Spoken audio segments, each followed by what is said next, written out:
ஆண்டவராகிய இயேசு கிறிஸ்துவின் நாமத்தில் காலை வாழ்த்துக்கள். இன்றைய மன்னா, ஆகையால் கண்காணியானவன் குற்றச்சாட்டப்படாதவனும் ஒரே மனைவியுடைய புருஷனும் ஜாக்கிரதையுள்ளவனுமாய் இருக்க வேண்டும். அதாவது நிறைய சொல்லப்பட்டிருக்குது. ஒரு 7 காரியம்.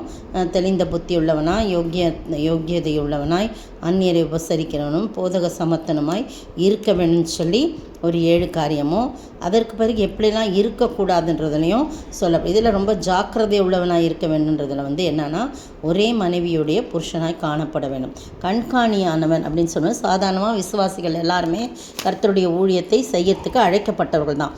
ஆனால் ஆராதனை செய்யறதுக்கு அங்கே சபையில் ஆராதனை, தொழுகை, நற்செய்தி பணி, இந்த மாதிரி சபையின் பிற பணிகள்லாம் செய்யறதுக்கு முன்னின்று நடத்துவதற்கு கடவுள் சிலரை தெரிஞ்சிருக்கிறார். இப்போ சபை பொறுப்பு ஒரு ரொம்ப முக்கியமான வேலை. கண்காணின்ற சொல் மூல மொழியில் எபிஸ்கோப் அப்படின்னு சொல்கிறாங்க. இதன் பொருள் என்னன்னா போதிக்கும் மூப்பர். இந்த காலத்தில் சொல்லும்போது சபை போதகர், ஆயர் சொல்கிறல, பாஸ்டரு, மூப்பர்னு சொல்லுவாங்க, குரு, தந்தை அப்படிலாம் சொல்லி பல பெயர்களில் பல சபை பிரிவினர்கள் ஒவ்வொருவரும் ஒவ்வொரு விதமாக சொல்கிறத நம்ம பார்க்குறோம். இவர்களுக்கான தகுதிகளை தான் இந்த பகுதியில் சொல்லப்பட்டிருக்கு. 1-7 வசனங்கள், 3ஆம் அதிகாரம் 1 தீமோத்தேயு 3ஆம் அதிகாரம் 1-7 வசனங்கள். இப்போ நம்ம இந்த மாதிரி தகுதி இல்லாதவர்கள் இந்த பொறுப்பில் இருக்கிறது சரியா? பாருங்கள், நல்ல ஒரு பாஸ்டராக இருப்பாங்க, நல்லா போதிப்பாங்க, அப்படியே அவருடைய பிரசங்கம் கேட்டுக்கிட்டே இருக்கணும் போல் இருக்கும். ஆனால் அவருடைய கேரக்டர் வைஸ் பார்த்திங்கன்னா அவர் ஒரே மனைவியுடைய புருஷனாக இருக்க மாட்டார். மனைவிக்கு துரோகம் பண்ணுறவங்களாக இருப்பாங்க. நமக்கே நல்லா தெரியும் அவர் செய்கிறது. அல்லது மதுபான பிரியர்களாக இருப்பாங்க, வேசிக்கல்லர்களாக இருப்பாங்க. ஆனால் சபைக்கு மட்டும் வரும்போது நல்லா சொல்லுவாங்க. அது எப்படி கனி கொடுக்கும், அது எப்படி விதை 1 30 60 100 பலன் கொடுக்கும். அவர் முன்மாதிரியாக இல்லை, அவர் சாட்சியாக இல்லை இல்லையா? அது மாதிரி. அதனால் இதை வாசித்து பார்த்து இந்த தகுதி இல்லாதவர்கள் பொறுப்பில் இருக்கக்கூடாதுன்றதை இதை கேட்டுக்கொண்டிருக்கிற இந்த செய்தியை கேட்டுக்கொண்டிருக்கிற யாராக இருந்தாலும், நம்ம போதகராக இருந்தாலும் அல்லது இந்த பணியில் பொறுப்பாளர்கள், மூப்பர்மார்கள் அப்படிலாம் இருப்பாங்க இல்லையா? சபை பிசி மெம்பர்ஸ்ன்னு சொல்லுவாங்க, பாஸ்ட்ரேட் கமிட்டி அப்படின்னு சொல்லுவாங்க. இதில் எந்த ஒரு காரியமும் இதில் நம்ம இருக்கிறோமா அப்படின்னு பார்க்கணும். நம்ம கூட நம்ம ஆண்டவருடைய ஊழியம் செய்கிற ஒவ்வொரு விசுவாசிகளும் கூட சாட்சியாக இருக்க வேண்டும். அதில் ரொம்ப ஜாக்கிரதை உள்ளவர்களாக காணப்படணும். நான் பாஸ்டர் இல்லை, நான் மத குரு இல்லை, நான் சாதாரணமாக தான் நான் போய் ப்ரீச் பண்ணுறேன் அப்படின்றதில் நான் எப்படி வேணாலும் இருக்கலாம். இல்லை, கர்த்தருக்கு முன்பாக யார் யார் கர்த்தருக்காக ஊழியம் செய்ய ஒரே ஒரு சின்ன காரியம் செஞ்சாலும் கர்த்தருக்கு கணக்கு கொடுக்க வேண்டும், கர்த்தருக்கு முன்பாக நிற்க வேண்டும், மக்களுக்கு முன்பாக நாம் முன்மாதிரியாக இருக்க வேண்டும், சாட்சியாக இருக்க. நம்மை பார்த்து எல்லாம் அப்படி தான் இருப்போங்க போல இருக்குது. அப்போ ஆண்டவரை பற்றியும் சொல்லிக்கலாம், இப்படியும் வாழ்ந்துக்கலாம் அப்படின்னு சொல்லிட்டு நம்மை பார்த்து இடறுகின்ற மக்களாய் நம்ம அதற்கு நம்ம என்ன பண்ணக்கூடாது, இருக்கக்கூடாது.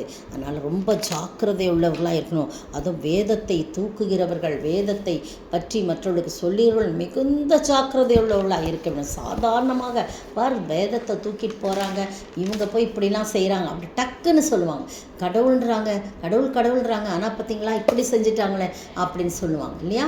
எந்த ஒரு காரியம் இதில் சொல்லப்பட்ட காரியங்கள்லாம் நீங்கள் வாஸ்து பார்த்தீங்கன்னா அதெல்லாம் நம்ம கரெக்டாக இருக்கிறோமா? யோக்கியதைனா கேரக்டர் சரியில்லாமல் அப்படின்னு சொல்லி அர்த்தமாக இருக்க, நன்னடத்தை இல்லாதவங்க அப்படின்னு போற்றப்பட்டிருக்குது.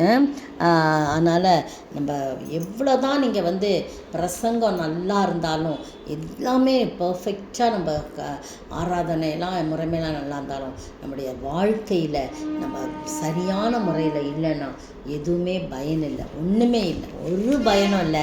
நம்ம ஊழியம் செய்வது எல்லாமே வேஸ்ட்டு தான்.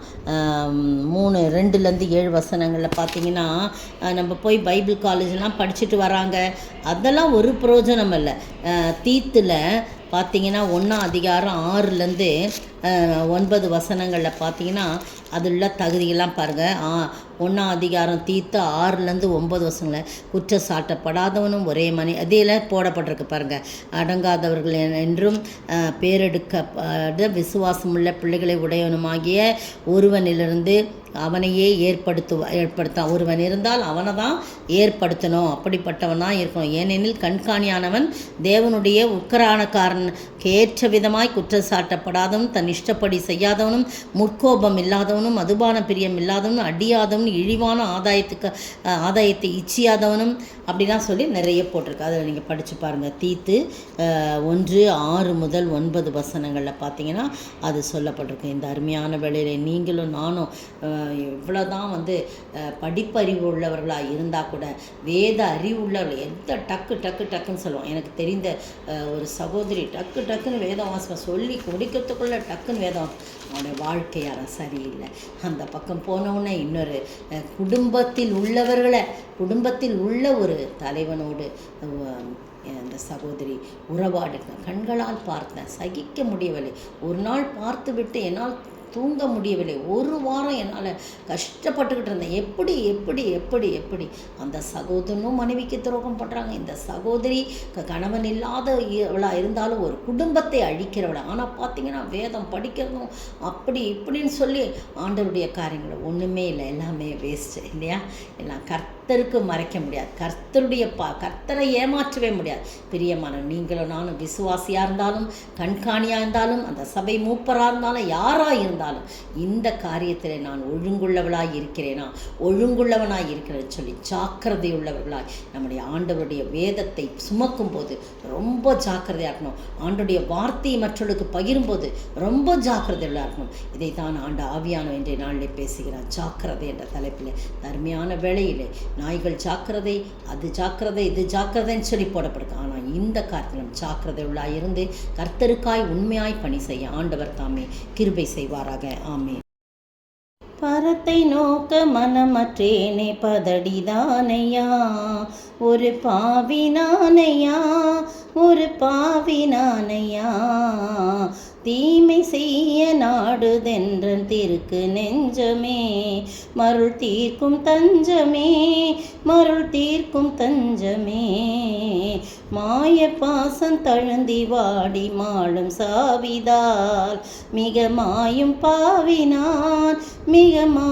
பாவினான் தீய மனதை மாற்றவாரும் தூய ஆவியே கனநேயமேவியே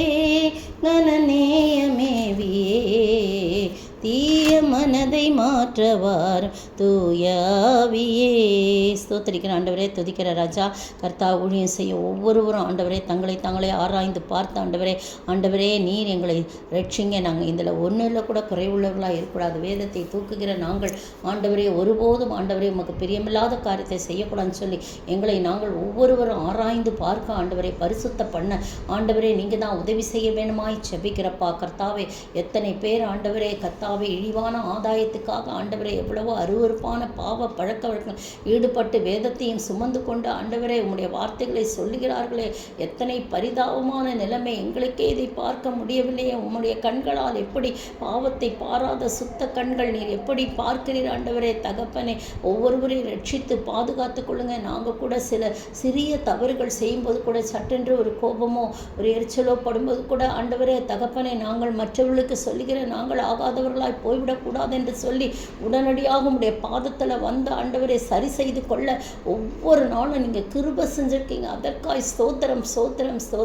தொடர்ந்து காத்து கொள்ளுங்க, வழி நடத்துங்க. வேதத்தில் எல்லாவற்றுக்கும் இருக்குது காரியங்கள், அட்வைஸ் ஆண்டவரே, அதை நாங்கள் கீழ்ப்படிந்து அதன்படி நடக்க உதவி செய்கிறார். ஆசீர்வதிங்க, காத்துக்கொள்ளுங்க. இயேசுவின் நாமத்தில் பிதாவே, ஆமென். நேற்றைய பதில் நம்முடைய கர்த்தராகிய இயேசு கிறிஸ்துவினிடத்தில் அழியாத அன்புடனே அன்பு கூறுகிற யாவரோடும் கிருபை உண்டாவதாக என்று சொல்லப்பட்டுள்ளது. எபேசியர் 6:24. இன்றைய கேள்வி: எதினால் அப்போஸ்தலனாகிய பவுல் உங்கள் எல்லார் மேலும் எப்படி இருக்கிறேன் என்றும் அதற்கு யார் சாட்சி என்றும் சொல்கிறார்? எதினால் அப்போஸ்தலனாகிய பவுல் உங்கள் எல்லார் மேலும் எப்படி இருக்கிறேன் என்றும் அதற்கு யார் சாட்சி என்றும் சொல்லுகிறார்?